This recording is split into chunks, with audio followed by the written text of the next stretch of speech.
Hello mga kawalwal, ito na nga ang chika. Abay, lumabas lang ako at para bumili ng ulam kasi nga wala akong ulam.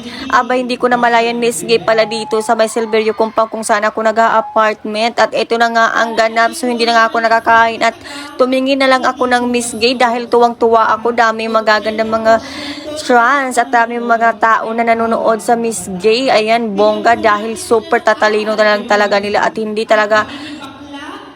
ko talaga na-videohan yung Q&A, yung other mga attire nila dahil ngay nalobat ako. Agay.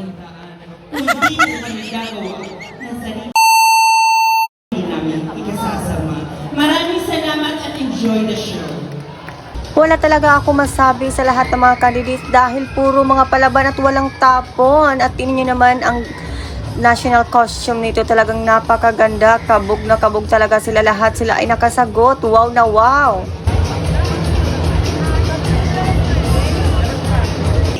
Ng isang kasuotan ay laging nababaanan sa kung paano mo itong ibihis, taglay ang respeto at pagmamahal mula sa kulturang iyong pinagmulan.